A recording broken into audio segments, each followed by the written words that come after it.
2026 is going to be an awesome year. We got some pretty cool stuff coming up. First off, we got Foundations of Recovery. This is our flagship program. We're starting it in January. This is for anyone, man, woman, or couple who wants to come and reclaim their heart from shame, trauma, and betrayal. We start off with an education on all sorts of principles, give you the common language. We feed you from a fire hose in terms of all things recovery. It is such a great start to recovery. And we get at the roots of things, Tyler. This isn't like any other program. Like, this is our healing journey in process, and Foundations is where we begin. If you look at the value that you're getting there to kick off a good recovery with all of the right education, all of the right language, and a team to get you started while also being directed by Brandon and myself through the whole process, what a deal. So if you're interested, if you're struggling, if you've been wanting to do something for a long time, jump into this. This only comes around every so often, and we would love to have you there.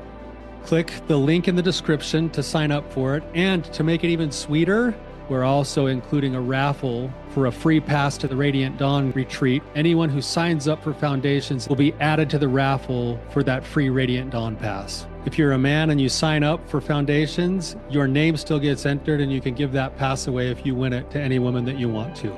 So what you're saying, Tyler, is if you sign up and participate in Foundations, you could possibly go to Radiant Dawn for free? That's exactly what I'm saying, which is crazy because Foundations by itself is already an insane value. Man, I sound so salesy. But it actually is awesome. So come to Foundations. And even if you don't come to Foundations, sign up for Radiant Dawn. It's beyond therapy, the best healing experiences that you can have. Click the link below and come join us. The more active I get in my religion, the harder it is to avoid pornography. Welcome to the Therapy Brothers podcast. I'm Brandon. I'm Tyler. We're brothers. We're therapists. And we know recovery. Bring your stories, your questions, your successes with real recovery.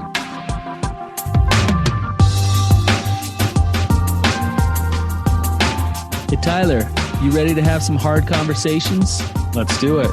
Let the Therapy Brothers podcast begin. What's up, Tyler? What's going on, Brandon? Not much. You know what I was just thinking about? What? I think last week on an episode, I called you Skillet. You did. Well, I don't know if it's for our listeners, but you did. You're like, hey, Skillet, what's going on? And then you're like, oh, that's my nickname for him. Where did that come from? Why do I call you that? Yeah, I was thinking about that the other day. You know what it was? It's been years. Yeah, back when we were like growing up, it was like, you'd say, "What's up, homeboy?" or "What's up?" Yeah. And our neighbor started calling us Home Slice for some reason, and so you started calling me Home Skillet one day. I don't know why. It's like years ago. Yeah, you're Home Skillet. Yeah, what's up, Home Skillet? And then that is a weird nickname. And then you actually shrunk off the home, and then to this day, this is like 25 years later, you still call me Skillet. What's up, Skillet?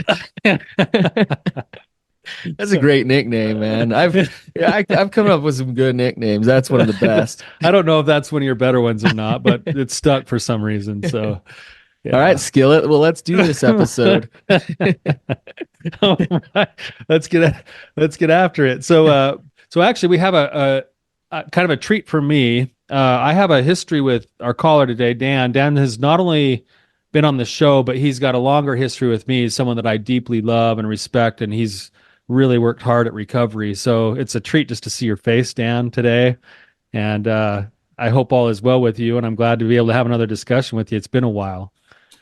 Thank you. Yes, it has been a while, and I seem to reach out every time I'm like, kind of going through something, right? So, but I get to hear you guys a lot more than you get to hear me. So it's great. Thanks for the putting out the podcast, the episodes, a lot of different content. It's been great to listen to. So you're welcome. Yeah. But yeah, as Tyler said, I've been on the show before, but a little bit of history. I started working with Tyler shortly after we had our first child. Prior to that, and that was around maybe 22 years old, somewhere around there. I had gotten addicted to pornography when I was 11 years old, dealt with pornography and masturbation all throughout high school. I'm LDS. went on a mission, essentially white knuckled it for the mission, came home, got married, was good for about 6 months, got back into viewing pornography, became a big problem, started going to therapy after some help with the bishop who advised me to essentially meet with Tyler. I think Tyler was starting up his practice in Logan at the time. Went through a few years of therapy with Tyler, and things were great. As part of that therapy, I explored a lot of or challenged, I guess, my belief systems and my values, and essentially the way I view myself and my core beliefs. I had a lot of faulty core beliefs. I don't know if that's a term you guys still use or not, but Yep. okay, I had a lot of faulty core beliefs, and as part of that, and Tyler, you probably remember some of this. Well, I find that my beliefs about myself are so intertwined with my beliefs generally about God and religion, and as I was challenging those, it naturally challenged my faith and commitment. I was at the time that I started going to therapy. I was in some. I was just in a lot of callings. I was in an elders quorum presidency. I was a ward mission leader, and I was an organist, and in a very transient ward. And so it's just a really. I was trying to run a business. I was young kids and going through therapy. So it's just really taxing, overbearing. Got burned out in a lot of ways. And so as I challenged my religion and I challenged my belief system and whatnot, I essentially took a step back in so many ways from religion, because it was a place of, in so many ways it was unhealthy. I had an unhealthy relationship with it. I felt a lot of bitterness towards God, as if why hadn't why I had been struggling with this, for so long. As I more and more faithful I became, the more and more challenging it became to, stay true, either or to not view pornography, or to live a law of chastity. So I didn't leave religion altogether, but I got really close. I still kept going to some extent on Sundays, but I only went because I didn't know of a better place to be on Sunday that could help me become a better man, a better husband and father. I went purely based off of values, and not based off of any faith or religion or whatnot. Slowly over time, I essentially eased my way back into it, just one step at a time, eventually accepting some callings that were more demanding, giving more, and just really having a good relationship with God and faith and whatnot. And so working through, I guess, my own conversion. That's what I call it, and it's authentic. It's my own. However, I'm back called into an elders quorum presidency, which is when the addiction ran rampant prior. It's a very, for those who aren't familiar with the LDS faith, it's a very boots on the ground type of calling position. It's very demanding, very taxing. We have over 100 men that essentially in our area, and we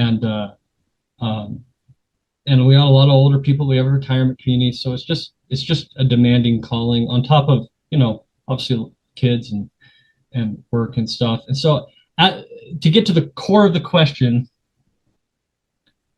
as I have tried to give myself more and more to, I guess, religiosity, to faith, to commitment, to sacrifice, I have found maybe some of those same feelings of bitterness start to seep in again, frustration. And I walk away from like a night out doing things for like the church, and I walk away coming home feeling more exhausted than I do fulfilled, and just a strong, I guess, pull to try and cope with it. And maybe there's some old patterns from before that, like, so as so it's like familiar in an old way, as if I hadn't ridden a bike for a long time, and I get on and it's like my brain's like, yeah, this is what you're supposed to do. You're now trying to live a religious life, so you're supposed to cope with it, with unhealthy sexual practices. I don't know, maybe there's some of that, but I just wanted to kind of talk through that and address it, I guess. Yeah, did you hear what you just said out loud? I said a lot of things, I mean, just barely that last part. Yeah, that's what I think is happening, but I mean, basically, I get stressed out by church. And so because I get stressed out by church, I need to use unhealthy sexual practices to cope with the stress that I get from church. That's what you said, right? yeah. No. Yeah. Well, and he's saying though, but he's going a step further and saying that he had developed a habit of that early on. Like, and Dan, I remember you, if I remember right, you've kind of your whole overall approach. I mean, you found real success in your recovery, but your whole overall approach has shifted a little bit from the time I knew you to who you are now, which is that you were very, I would say, kind of stalwart, almost rigid. Like when I started working with you, that's kind of how you approached your life. That's how you approached your church. That's how you approached everything. And now you've kind of taken this journey that's led you on a journey of faith, really. Right. And now you've kind of started to come back full circle in a certain sense. Could you describe just a little bit, understanding that that what's leading you back into these places? Why are you choosing back in on these places? Choosing back in on these places. Yeah, like so if I'm hearing your journey, you're really highly active in the church, so much so that you're actually resenting the pressure you feel to be there, and then you would cope with the pressure by acting out sexually, and then the sexual acting out would lead to more shame, more compulsion, but then you double down on needing to be more faithful in order to like make up the difference or something for God. That then you get into recovery and start realizing, oh, I'm a good person no matter what. I can love myself no matter what. I don't need to act out, but I also don't need to feel all this pressure. You took a step away, wrestled with God, wrestled with your faith, wrestled with even the church you're a part of, and then somehow you've kind of got to the point where maybe you were like hanging on by a thread with your religion. And now all of a sudden you're saying you've then started to lean yourself back into those places. I'm assuming that you've chosen to lean yourself back into those places for a reason other than to punish yourself. Oh, sure. Yeah. No, I've wanted to, I've tried to work on my relationship with God over these last 10, 12 years. And I felt like it's led me to a life of covenants and a life of consecration.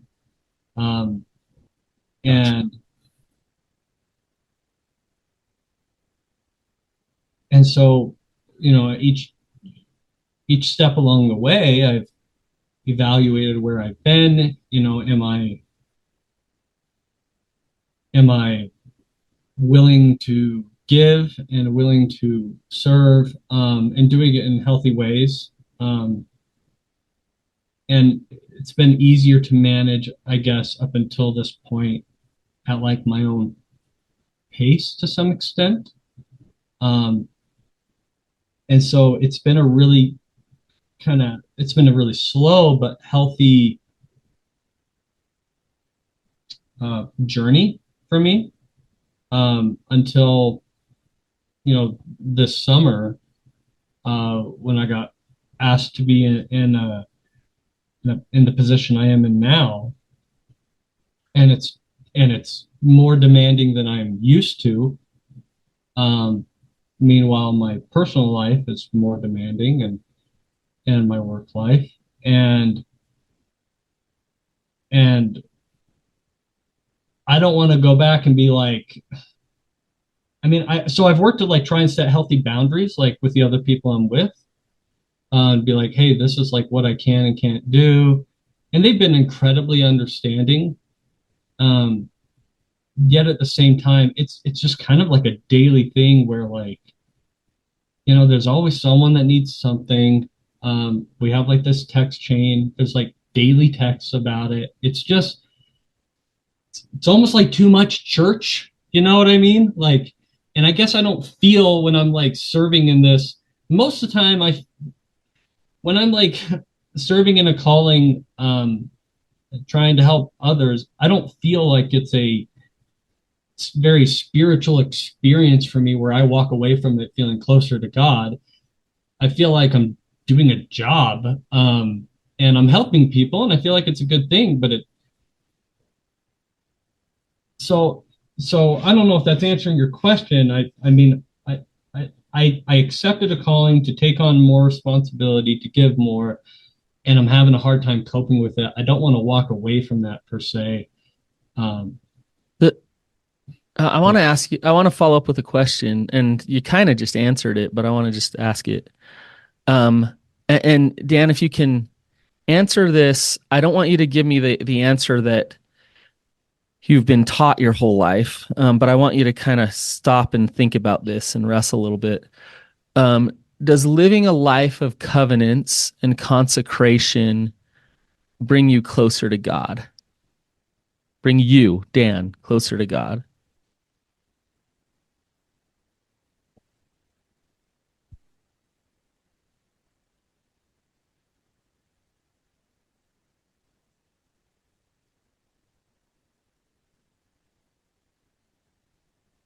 a life of covenants brings me closer to God. Okay. I want to believe a life of consecration brings me closer to God, and I think in some ways it does. In Can some you areas explain it that does. for some people that might not know what that means? Like, what does a life of consecration mean? Versus a Yeah, life of covenants. yeah, a life of covenants. So covenants are um, these promises we make in the LDS faith. Um, we make promises between ourselves and God, and via various ordinances, like in most religions where there's a baptism. Um, in the LDS faith, when you're baptized, you covenant to that you'll always remember the Savior, that you'll take the Savior's name upon you, and that you'll keep the commandments, and that God is covenanting with you, that He will give you His Spirit, that He will forgive you of your sins, that you'll be born again. So that's an example of some of the covenants, and there's additional covenants that come, and then a life of consecration, which is kind of part of some of the covenants that we make in the temple. A life of consecration is where you consecrate everything you have, your time, your talents, your efforts, to the building up of the kingdom of God here on the earth. Um, and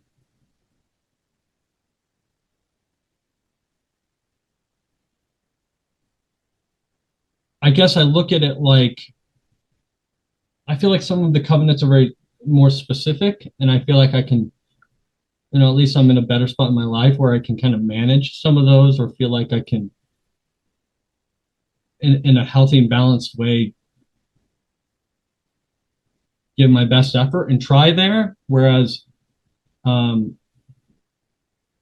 it's hard to just kind of give everything, and it's hard to find that balance. And yeah, I don't know. This is hard for me to even just wrap my head around a bit as I'm Does trying to process it. does consecration mean sacrificing yourself?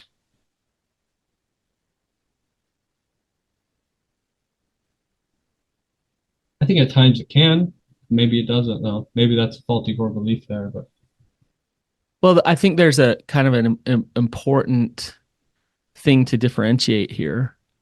Um, if I am shoulded into spending all night at a meeting, because I'm in a bishopric or whatever, so I'm going to neglect my kids, not go to their activities or their things, but I'm going to go to that meeting because I'm consecrating myself to the Lord, and I should go to that meeting because that's what I should do.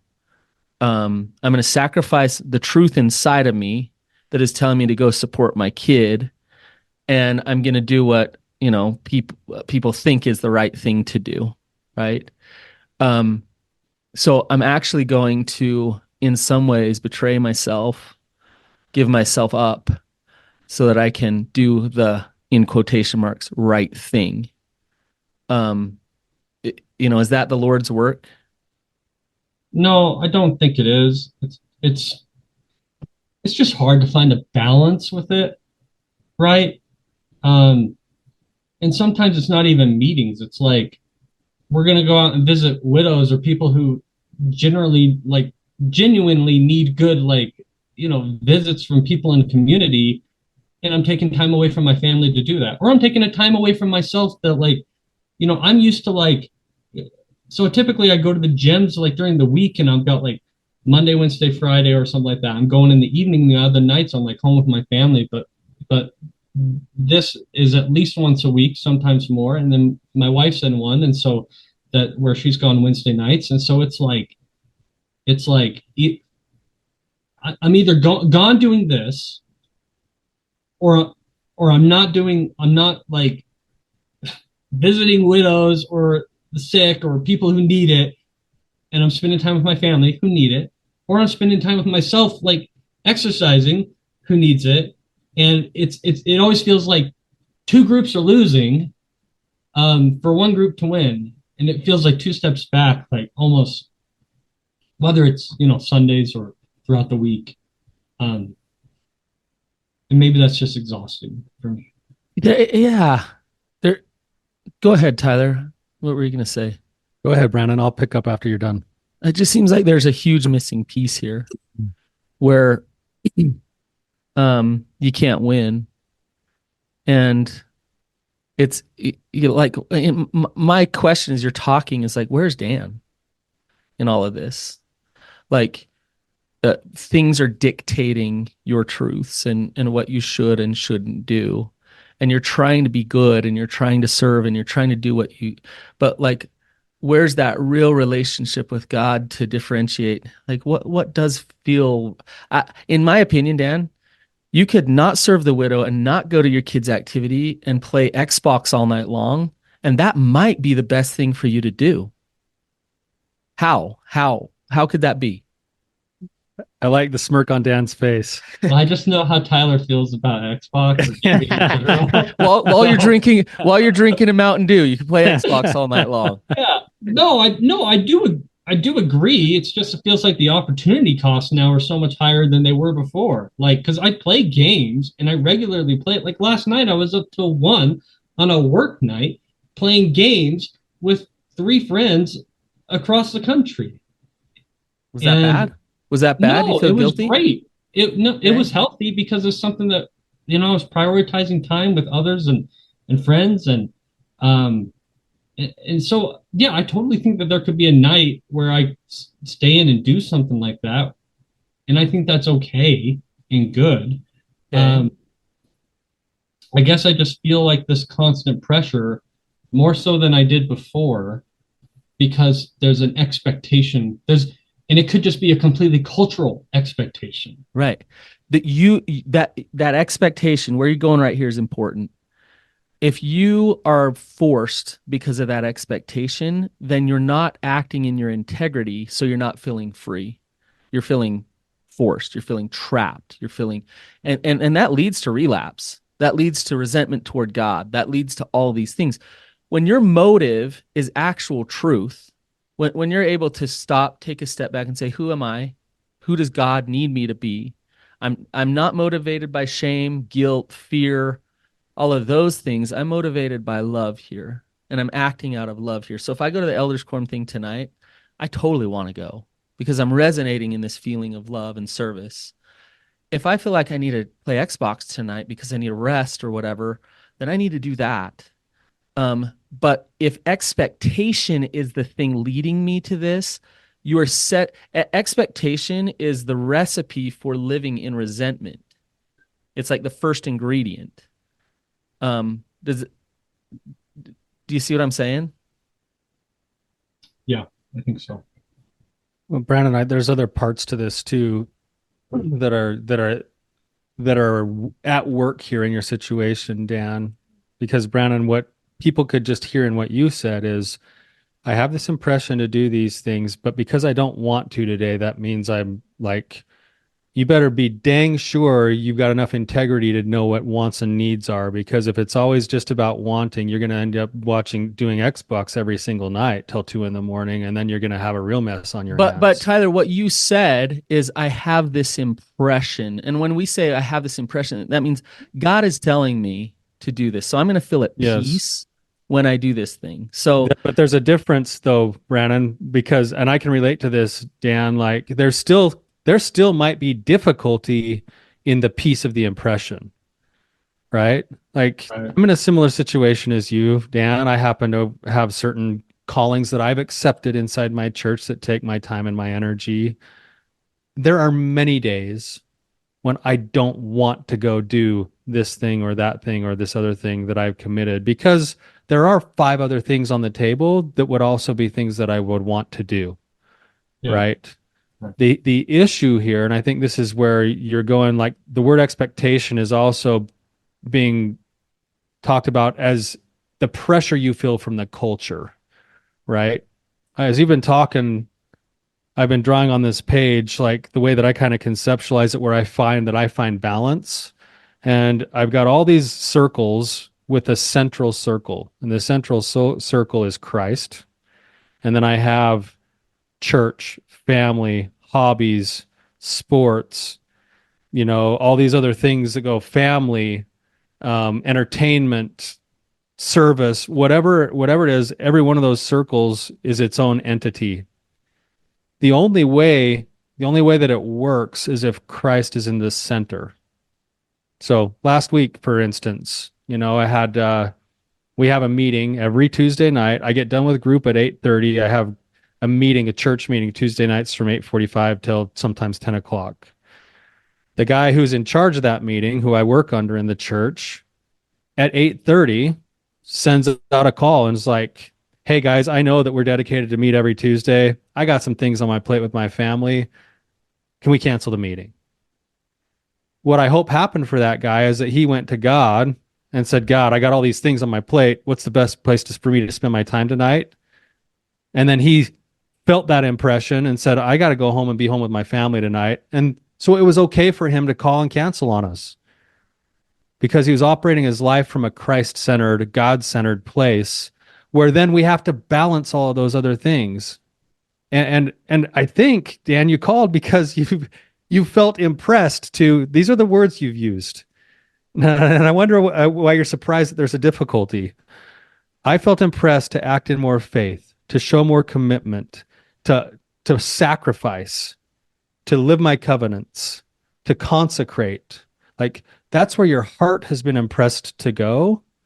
Every single one of those words is associated with difficulty.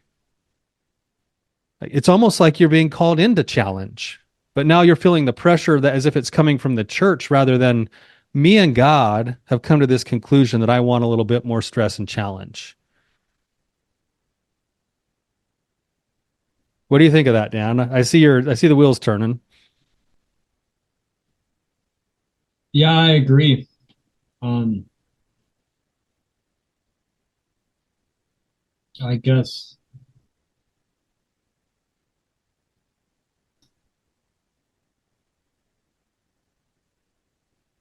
I feel like so yeah, so I 100% agree, and I think it's hard to it- it's hard to go against culture. I've been trying to go against culture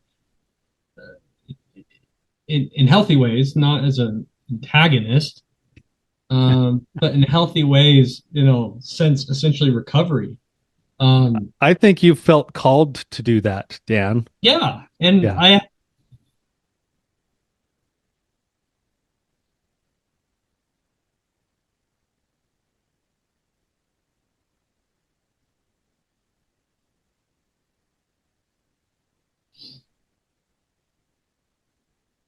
Hmm. I just There's obviously a lot of emotion here coming up, Dan. What's the emotion that's coming up inside of you right now?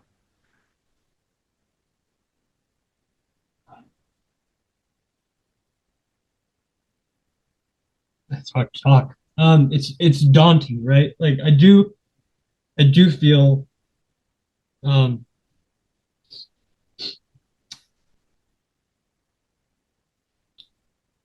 like there's in so many ways I hate the culture, and I feel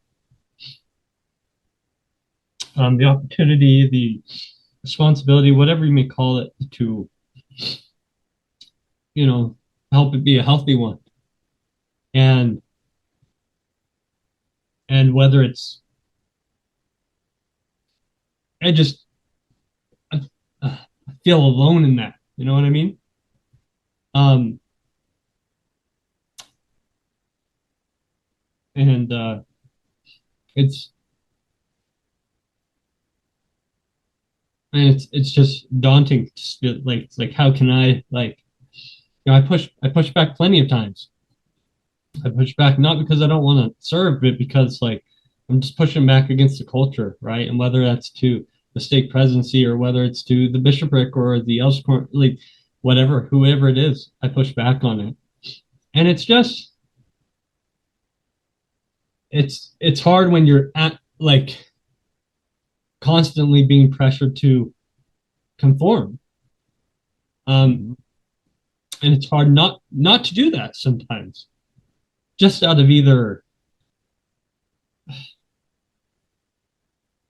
exhaustion, or like lack of fight or whatever, or um,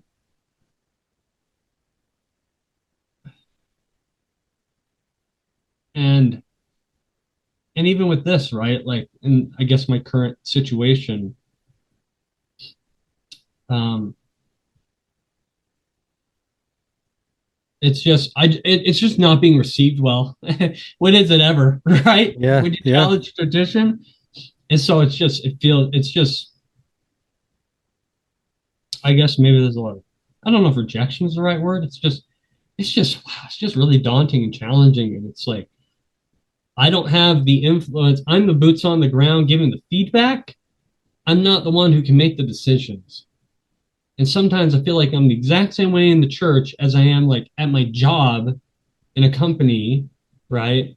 And I get, look, they're both organizations that are ran by people in so many ways, right? Sure, we believe that the Lord directs the church and whatnot, but it's ran by people and it's an organization, and you're going to deal with people and their thoughts and their beliefs and their perspectives, and you're challenging old people to do something that they've never done before, or to not be racist or not be sexist or whatever, right?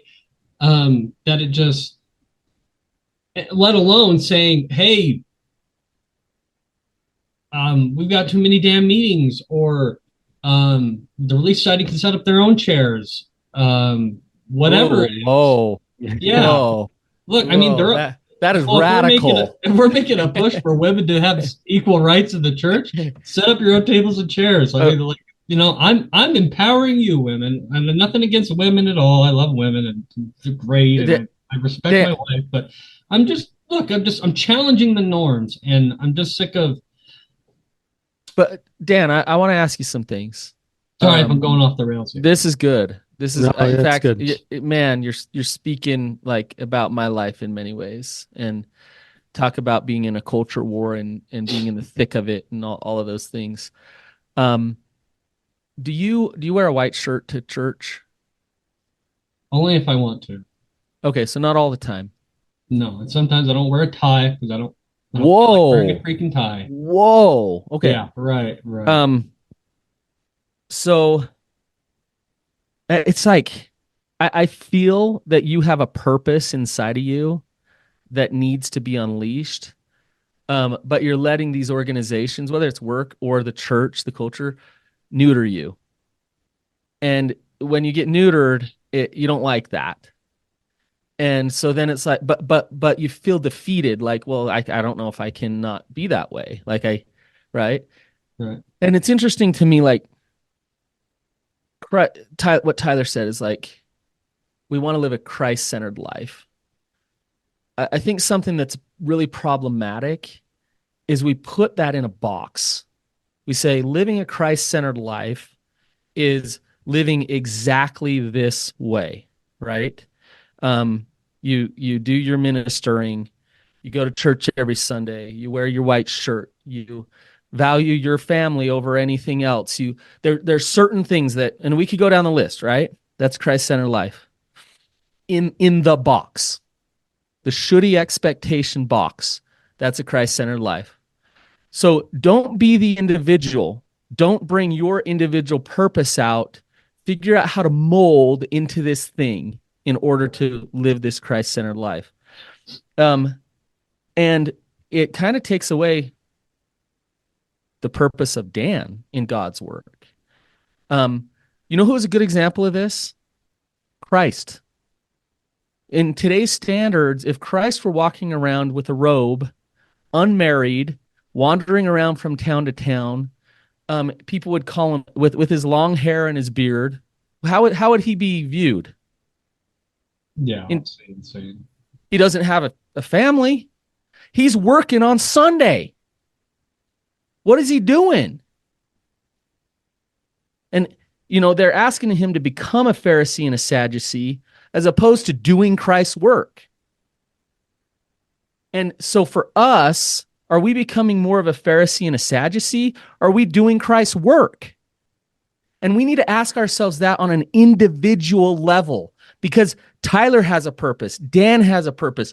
Brandon has a purpose that is unique to God's work. My work is unique and different. And if I'm not in that purpose, then I'm going to feel suffering. I'm going to numb my life out. I'm going to feel dead inside.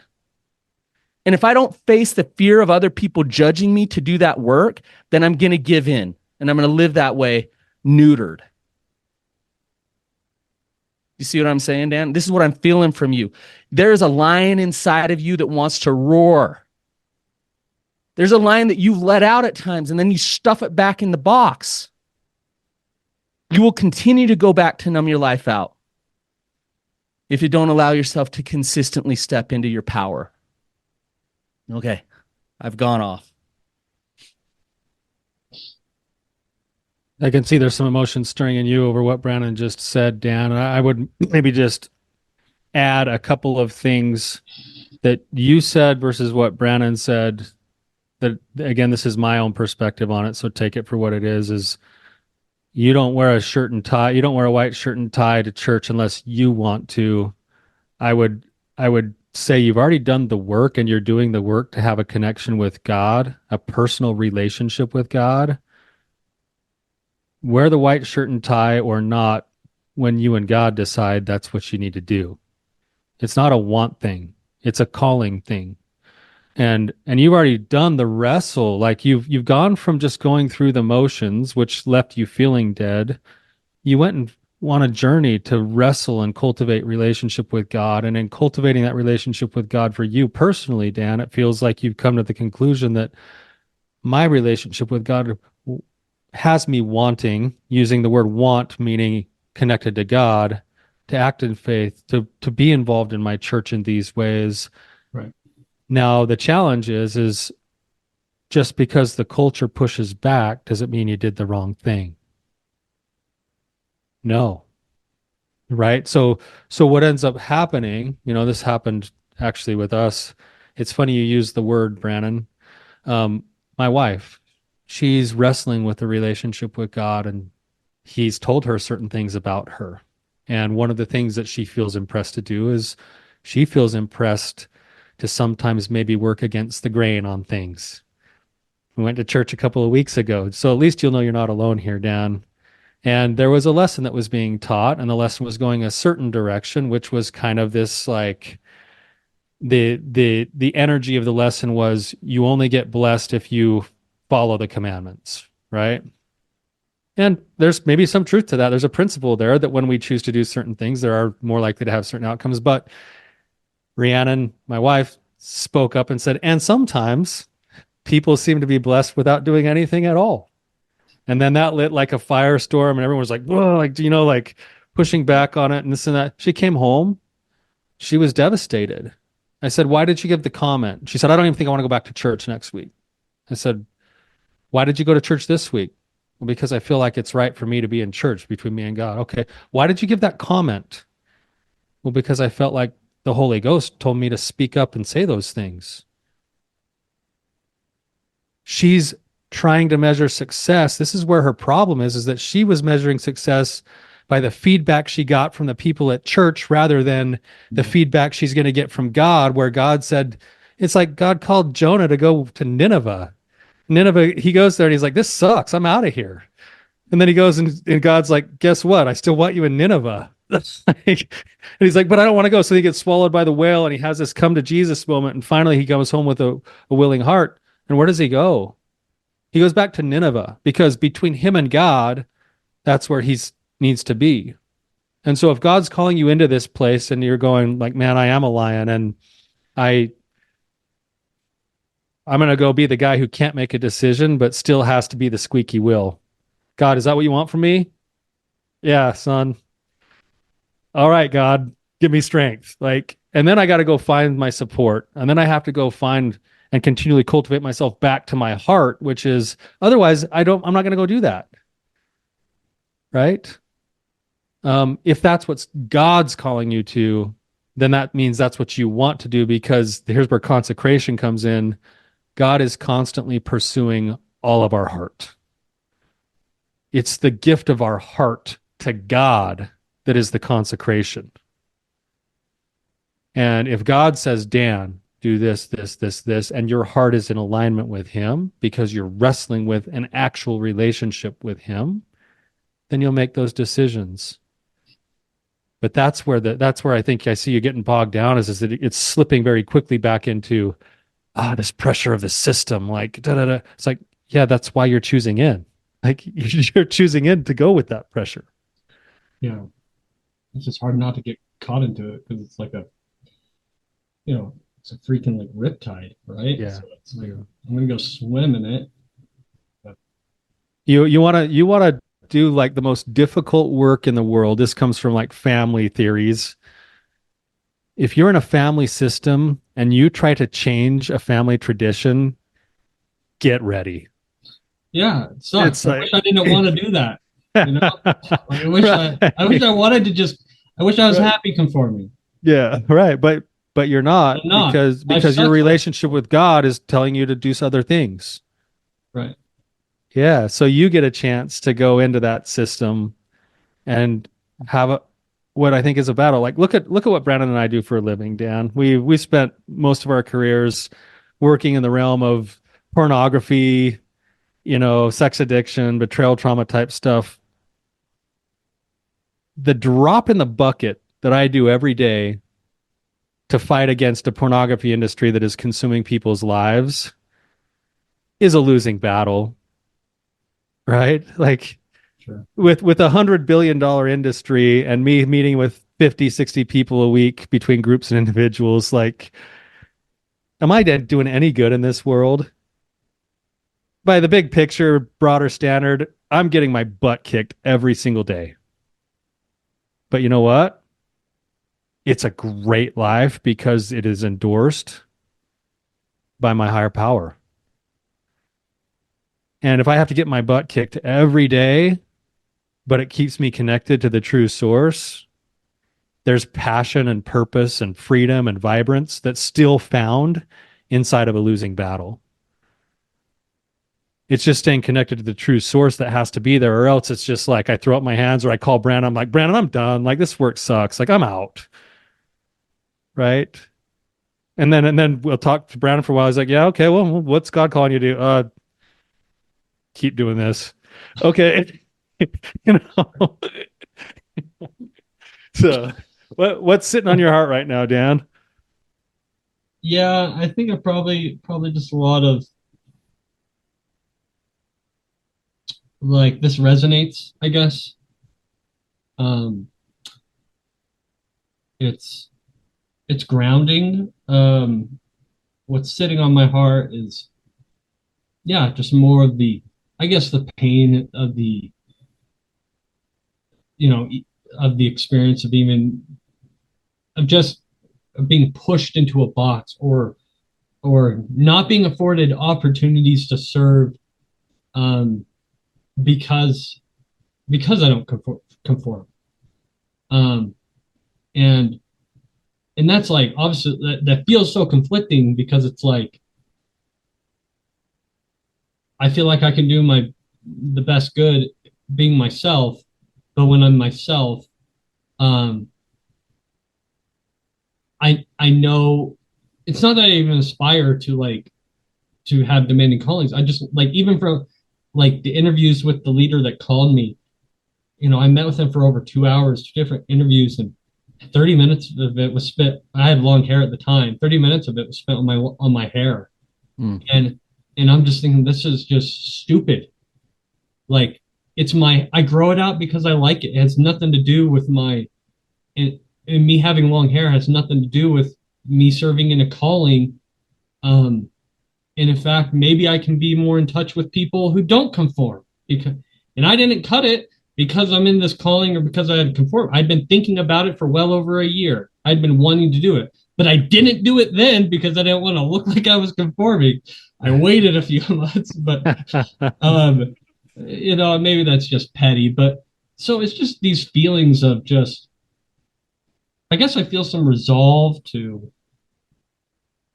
act, I guess, in my truth here, not to sound cliche, but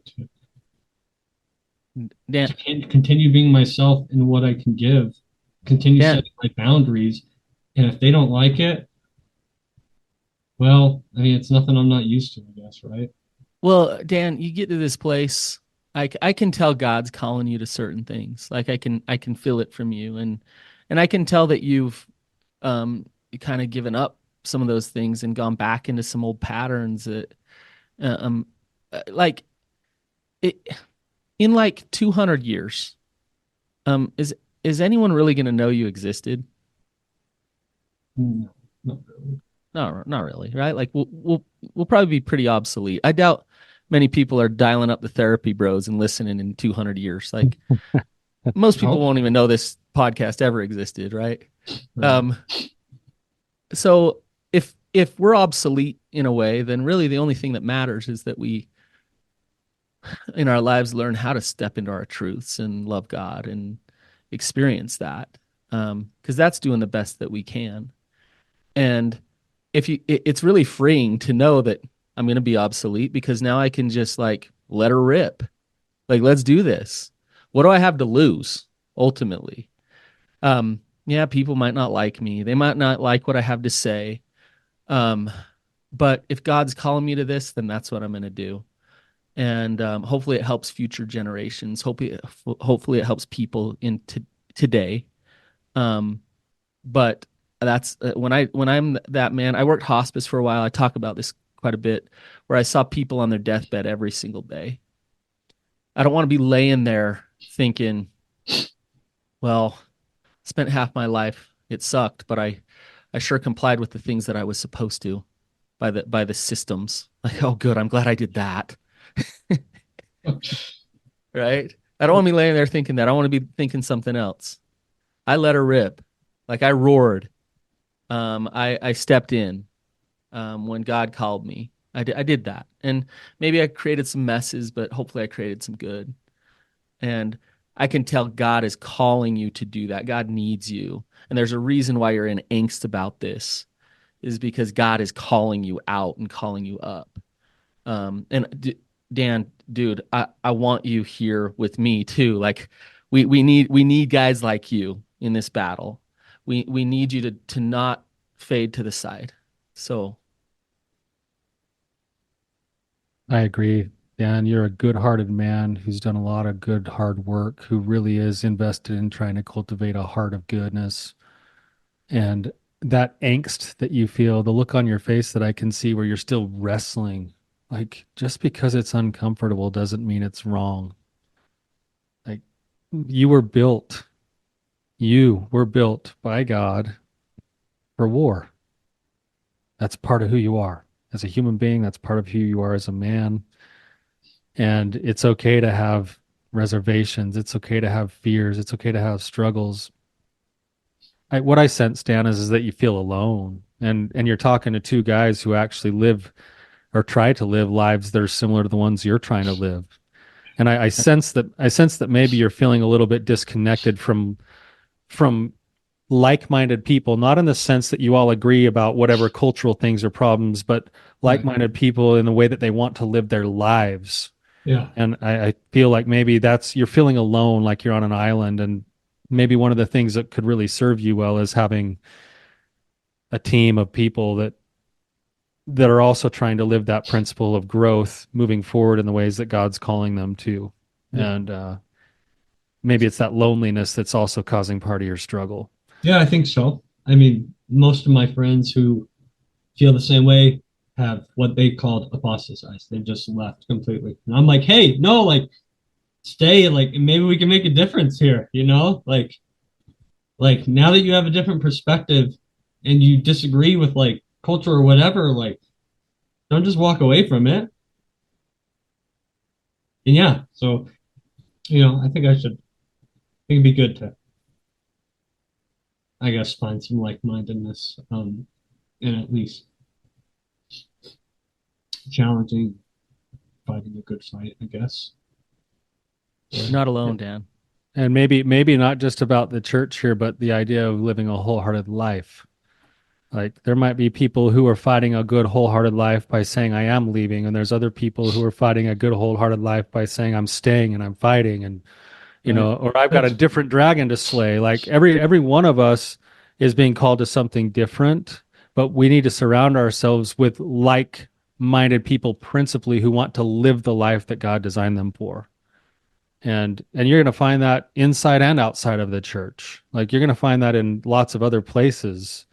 And I agree with Brandon that at least today for an hour, Dan, I want you to know that you're with brothers who feel the same kinds of feelings and pressures, and who feel our own callings, and who understand that it feels like a lonely road sometimes.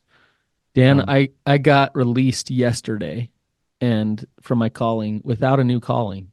I don't have a calling because they don't know where to stick me. They don't know where I fit. Like I just don't fit anywhere there. And they had to release me because I'm a little bit like, out there. So like talk about you're bringing stuff up inside of me for sure. I'm there with you trying to navigate this and trying to really figure out what is my truth. I don't want to act out of bitterness. I don't want to act out of rebellion or anything like that, but I really want to navigate truth, and it can be really tricky and difficult and hard. So I feel you. You're not alone. I know for a fact that there's a couple thousand, let's just say men listening to this episode right now. And out of that couple of thousand, at least half of them are going, man, I kind of relate to this, or I really relate to this. So as alone as you feel, you're not alone. Yeah. Appreciate that. Dan, is there anything else you want to say or questions you have? No, I want to be respectful of your guys' time. This is something that I don't think I ever really addressed, because my approach during therapy was wanting to step back from religion. Whereas, the last so many years I'm stepping into it and I'm like, wow, how do I manage my recovery and be engaged in religion in a healthy way? And that was, a huge source of stress for me growing up, and in my adulthood. And so naturally it's incredibly triggering for me. So it's just good to even just talk about this, just even generally hear some feedback, be able to process some thoughts, kind of get to the heart of what it is I'm actually feeling, and not just what do I observe to be in the issue or the symptoms, I guess, of what's happening and what I'm actually feeling. So yeah, thank you. I think it'll be good, Dan, for you to go back and listen to this episode and just kind of hear some of the things we talked about. Agreed. And so I appreciate you being vulnerable today. I mean, you talked about something extremely vulnerable, and being willing to do it on a podcast like this, like Tyler said, there's going to be people that this is going to stir parts inside of them that they know are in there, but they don't talk about it very often. They're pretty hidden, and it's going to help them a lot. So I really appreciate you being vulnerable and for us to be able to talk about this today. Well, thank you. Yeah. You're the man, Dan. Thanks for coming on and sharing yourself the way you did. Thanks, gentlemen.